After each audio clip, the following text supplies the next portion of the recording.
Hello students. सभी को मेरे चैनल में आज पुनः स्वागत।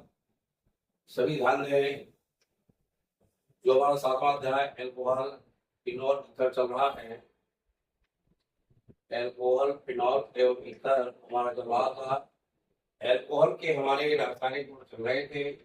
हमने कल आपको PCl5 से क्रिया बताई थी और PCl5 कहलाता है फास्फोरस पेंटाक्लोराइड और उसमें बनने वाला जो यौगिक एल्केनहेड बनेगा।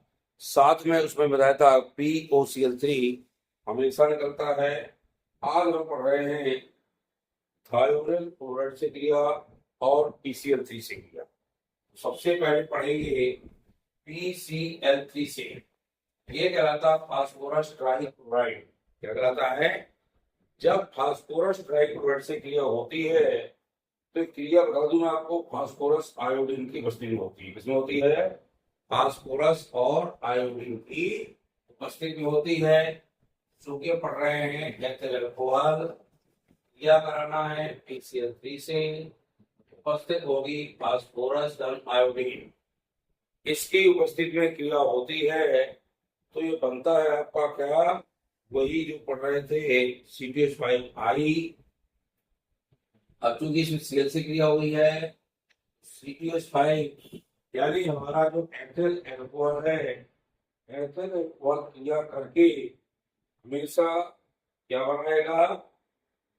एथिल क्लोराइड बनाएगा। और इसमें हमेशा बताया था H3PO3 बाहर निकलता है। इससे निकलता है। यदि हम PCl3 कराएंगे तो यहाँ भी हमें क्लोरीन लेना पड़ेगा। और यदि इसी की हम मान लो CH3OH ले लिया, यहाँ PI3 ले लिया फास्फोरस ट्राइआयोडाइड, यहाँ फास्फोरस आयोडीन लेंगे और इससे आई बनेगा मेथिल आयोडाइड और धन H3PO3। यानी ये जो फास्फोरस हमने ये निकलेगा ही। जैसे मैंने आपको कल बताया था कि फास्फोरस पेंटाक्लोराइड जब क्रिया करता है तो हमेशा POCl3 निकलता है और मेथिल अल्कोहल जब PI3 से क्रिया करेगा तो भी H3PO3 निकलेगा ही। यानी फास्फोरस ट्राइक्लोराइड हो चाहे आयोडाइड हो, कुछ भी हो, जब इससे क्रिया कराते हैं तो निश्चित रूप से बता दूं मैं आपको, हमेशा क्या निकलता है? H3PO3। यहाँ लगाइए और 3 यहाँ लगाइए। इस तरह से 3 इसमें लगा दीजिए और 3 इसमें लगा दीजिए, बराबर हो जाएगा। ये है आपकी PCl3 से क्रिया। क्या लिखोगे? जब एथिल अल्कोहल फास्फोरस ट्राइक्लोराइड से क्रिया करता है तो यह क्रिया फास्फोरस क्लोराइड की उपस्थिति में होती है और एथिल क्लोराइड बनता है। और जब ये मेथिल अल्कोहल फास्फोरस ट्राइआयोडाइड से क्रिया करता है फास्फोरस आयोडीन की उपस्थिति में, तो इससे हमेशा मेथिल आयोडाइड बनेगा। क्या बनेगा? मेथिल आयोडाइड बनेगा। अब इसी तरह हम लगाए थायोनिल क्लोराइड से। तो अब एक उदाहरण बता दें। थायोनिल क्लोराइड का सूत्र लिख लें, SOCl2 होता है। ये कहलाता है थायोनिल क्लोराइड। क्या कहलाता है? Thionyl chloride. SOCl2 से क्रिया होना है और जब SOCl2 से क्रिया होती है तो ये बता दें आपको, जब क्रिया होती है तो इससे एल्किल हेड बनता है। एल्किल हेड भी ये बनेगा, SO2 निकलेगी और इसमें क्या निकलेगा? HCl निकलेगा। HCl निकलेगा। इसको बैलेंस देख लें, बैलेंस हमारा बराबर है, कहीं कोई चीज लगाने की जरूरत नहीं है। ये भी इंपॉर्टेंट क्रिया है। अब R के स्थान में आपको C2H5 ले लेना है। तो यहाँ लेंगे तो एथिल अल्कोहल, यहाँ क्या बनेगा? Ethyl chloride. लिख सकते हैं जब एथिल अल्कोहल थायोनिल क्लोराइड से क्रिया करता है तो ये एथिल क्लोराइड बनाता है। क्या बनाता है? Ethyl chloride. क्योंकि SOCl2 से है, SOCl2 कहते हैं थायोनिल क्लोराइड। नोट कर लें, SOCl2 का नाम है थायोनिल क्लोराइड। ये थायोनिल क्लोराइड जब भी क्रिया करेगा तो ये एथिल क्लोराइड बनाएगा और यदि एल्किल अल्कोहल से क्रिया कर रहा तो एल्किल क्लोराइड बनाएगा। यानी सीधी बात है, क्लोराइड वहां बनना है, चाहे से क्रिया होगी उससे हमको बनाना है। अगली क्रिया हम पढ़ेंगे अमोनियम। अमोनिया सभी पता है NH3 होता है। जब अमोनिया से क्रिया होती है तो क्या बनेगा, इसमें ध्यान रखिए। सबसे पहले हम बताएंगे एथिल एल्कोहल अमोनिया या मेथिल एल्कोहल अमोनिया से क्रिया करके क्या बनाएगा। अब हम मेथिल एल्कोहल लिखते हैं यहाँ पे। मेथिल एल्कोहल जब अमोनिया के साथ, इसके साथ अमोनिया के साथ एल्यूमिना की उपस्थिति में, एल्यूमिना क्या होता है Al2O3, और ये क्रिया होती 630 केल्विन तापमान होती है।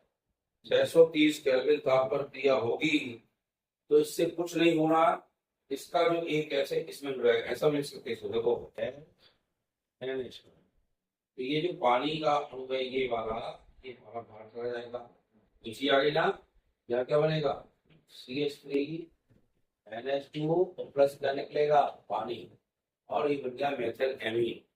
क्या लिखेंगे, जब मेथिल अल्कोहल अमोनिया के साथ एल्यूमिना की उपस्थिति में 630 केल्विन ताप पर क्रिया करता है तो मेथिल एमीन बनाता है। क्या बनाता है, मेथिल एमीन। इससे द्वितीयक एमीन भी बनते हैं और तृतीयक भी बनते हैं। और कैसे बनेंगे आगे चलें। यदि हम पुनः CH3 खोज लें और यहाँ पे अमोनिया से क्रिया कराएं तो इससे क्या बनेगा द्वितीयक एमीन। द्वितीयक क्या होगा, CH3 के 2 लगाना पड़ेंगे और एक HN कहाँ का बढ़ जाए, जब CH3 लग जाएंगे एक H बढ़ जाएगा, और ट्वाइस NH, और इसमें भी निकलेगा पानी। इसका नाम होगा डाई मेथिल एमीन। क्या होगा, डाई मेथिल एमीन बनता है इससे। और डाई मेथिल एमीन लगाने के लिए, चूंकि मेथिल के 2 है तो यहाँ 2 लगा दीजिए आप, और 2 पानी में लगा दीजिए। 2 पानी लगा के भी हाइड्रोजन कितने हो गए, 3 दूनी 6 7 3 10, तो 3 दूनी 6 7 7 2 9, कितने हो गए 3 दूनी 6 7 4 11, इस तरह देखें 3 दूनी 6 7 7 3 10। ये बैलेंस आपका बराबर होगा जब आप इस तरह से क्रिया कराएंगे। और यही मेथिल अल्कोहल पुनः अमोनिया से क्रिया करेगा तो ट्राई मेथिल एमीन भी देता है। फिर लिखें आगे, ये भी अमोनिया से इसकी क्रिया होगी और क्रिया होके अब CH3 ट्वाइस हो जाएगा, यहाँ पे एंड प्लस क्या निकल जाएगा पानी निकल जाएगा। ये क्रिया कराता है तृतीयक एमीन बनाता है। क्या बनाता है, तृतीयक एमीन। 3 यहाँ लगा दीजिए और 3 पानी में लगा दीजिए, तो बैलेंस बराबर हो जाएगा। तो इसमें लिखना पड़ेगा मेथिल अल्कोहल अमोनिया से क्रिया करके क्रमशः प्राथमिक द्वितीयक एवं तृतीयक एमीन बनाते हैं। मेथिल अल्कोहल ये भी प्राथमिक एमीन बनाते हैं, इससे द्वितीयक एमीन भी बनता है और तृतीयक एमीन भी बनता है। तो तीसरे का नाम होगा तृतीयक methyl amine, tertiary methyl amine. दूसरे नाम होगा द्वितीयक मेथिल एमीन और पहले का नाम होगा मेथिल एमीन। मेथिल एमीन चाहे तो डाई मेथिल एमीन, और तीसरे पे कह देंगे ट्राई मेथिल एमीन। इस तरह से इसकी क्रिया होगी और क्रिया करने के बाद ये अमोनिया से क्रिया होती है जो अति महत्वपूर्ण है। इसी में एथिल अल्कोहल से क्रिया होती है, तो बता दूं मैं आपको। और एथिल अल्कोहल वाले थोड़ा सा देख लें। जब एथिल अल्कोहल के अगर थोड़ा सा भिन्न हो जाता है, उपस्थित चेंज हो जाती है। एथिल अल्कोहल में इसकी उपस्थिति जो होती है वो बदल जाती है, यानी चेंज हो जाती है। कैसे चेंज होती है इसको भी देख लें थोड़ा सा। हमने यहाँ पे लिया एथिल अल्कोहल, अमोनिया से क्रिया होना, तो उल्टा भी थोड़ा सा। जब एथिल अल्कोहल अमोनिया से क्रिया कराता है तो ये जिंक क्लोराइड की उपस्थिति में क्रिया होती है। इसकी उपस्थिति में होती है जिंक क्लोराइड, और 523 केल्विन ताप पर, थोड़ा सा याद करना पड़ेंगे। 523 केल्विन ताप पर क्रिया होती है तो कुछ नहीं, देखो टूट गया ये, लेकिन पानी इससे क्या हो गया अलग हो गया, और यहाँ बना देगा C2H5NH2 और बना देगा ये बन गया एथिल एमीन। बैलेंस इसका रेडी है।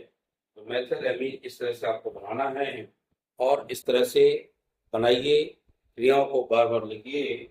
लिखने के साथ क्रियाओं को लिखेंगे तो निश्चित रूप से आप क्रिया अच्छे से कर पाएंगे। ठीक है ना। एक और बता दूं मैं आपको, एस्टरीकरण बहुत आता है।